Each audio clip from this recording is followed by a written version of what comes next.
இன்னைக்கு நம்ம பார்க்க போகிற சாப்டர் தூரமும் இடப்பெயர்ச்சியும்.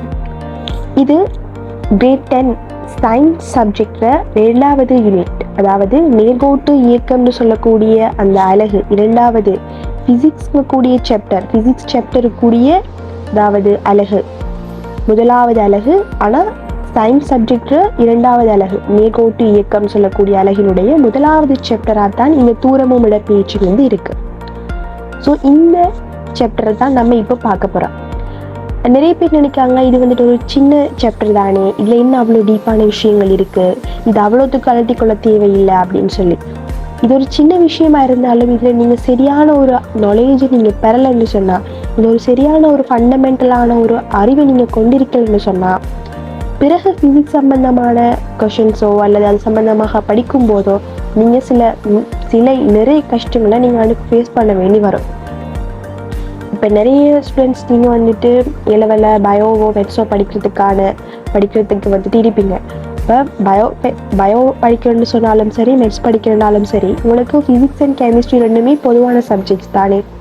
ஸோ இது ஃபிசிக்ஸ் சாப்டர்னு படிக்கிறனால பயோ படிக்கிற ஆக்களாக இருந்தாலும் சரி, மெட்ஸ் படிக்கிற ஆக்களாக இருந்தாலும் சரி, 2 பேருக்குமே இந்த சாப்டர் தேவைப்படும்.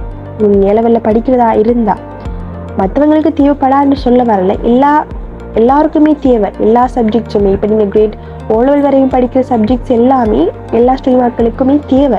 இருந்தாலும் லெவலில் நீங்கள் பயோமேட்ஸ் படிக்க போகிறீங்கன்னு சொன்னால் அங்கே படிக்கக்கூடிய சாப்டர்ஸ், அங்கே படிக்கக்கூடிய லெசன்ஸுக்கான ஒரு பேசிக்கான விஷயங்களாக இங்கே இருக்கக்கூடிய சயின்ஸ் மெட்ஸில் இருக்கக்கூடிய விஷயங்கள் இருக்குது.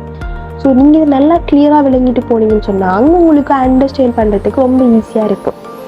ஸோ சின்ன விஷயம் சொல்லி இக்னோர் பண்ணவும் வேண்டாம், டீப்பான விஷயங்கள் தேவையில்லைன்னு அதை இக்னோர் பண்ணவும் வேண்டாம். டீப்பாக இருந்தாலும் கஷ்டமாக இருந்தாலும் சரி, ரொம்ப ஈஸியான சாப்டராக இருந்தாலும் சரி, எல்லாத்தையுமே ரொம்ப தெளிவாக விளங்கி படிங்க. அப்போ உங்களுக்கு பிறகு அதில் எவ்வளோ நுட்பமாக கைகள் கேட்டாலும் கூட உங்களுக்கு அதில் ஆன்சர் பண்ணக்கூடியதாக இருக்கும், ஈஸியாக அடுத்தடுத்த சாப்டரை விளங்கக்கூடியதாகவும் இருக்கும்.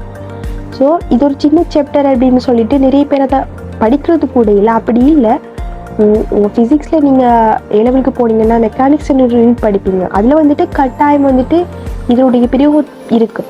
கிராஃப்ஸ் வரையக்கொள்ள கட்டாயம் நிறைய விஷயங்கள் நீங்கள் உங்கள் வெக்டர் சம்மந்தமாக படிக்கக்கொள்ள உங்களுக்கு கட்டாயம் நிறைய குழப்பங்கள் வரத்துக்கான சான்ஸ் இருக்குது, இது ஒழுங்காக விளங்காதவங்களுக்கு.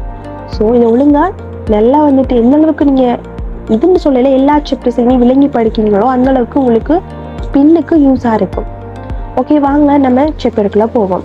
இப்போ நம்ம இங்கே என்ன பார்க்க போகிறோம்னு சொன்னால், இந்த தூரம் இடப்பெயர்ச்சிக்கு இடையிலான வேறுபாடுகள் என்னென்ன. அது நிச்சயமாக தூரம்ங்கிறது வேறு, இடப்பெயர்ச்சிங்கிறது வேறு. சில பேர் நினைக்கிறாங்க அது ஒன்று அப்படின்னு சொல்லி. அப்படி இல்லை, அது ஒத்த கருத்து அப்படி எல்லாமே இல்லை. 2க்குமே ஒரே அலகுகள் இருக்கலாம், ஒரே பரிமாணங்கள் இருக்கலாம். ஆனால் தூரமும் இடப்பெயர்ச்சியும் 2மே வேற வேறு. அதை அளக்குற விஷயங்களை வச்சுக்கொண்டு ஒன்று அப்படின்னு நம்ம நினைக்கக்கூடாது. தூரம்ங்கிறது வேற, இடப்பெயர்ச்சிங்கிறது வேறு. அதுக்கு இடையிலான என்னென்ன வித்தியாசங்கள் இருக்குது, அதை எப்படி நம்ம ஒரு கேள்வியில் தூரத்தை இடப்பெயர்ச்சியும் காண சொன்னால் எப்படி நம்ம அதை காணணும், அதுக்கு இடையிலான என்னென்ன வித்தியாசங்கள் இருக்குது, அதை எப்படி நம்ம தெளிவாக வேறுபடுத்தி விளங்கிக்கிற அப்படின்னு சொல்லி நிறைய விஷயங்களை தான் நம்ம இதில் பார்க்க போகிறோம். வாங்க இதில் சாப்டர் எப்படி நம்ம அதை டீப்பாக படிக்கிறதுன்னு சொல்லி பார்ப்போம்.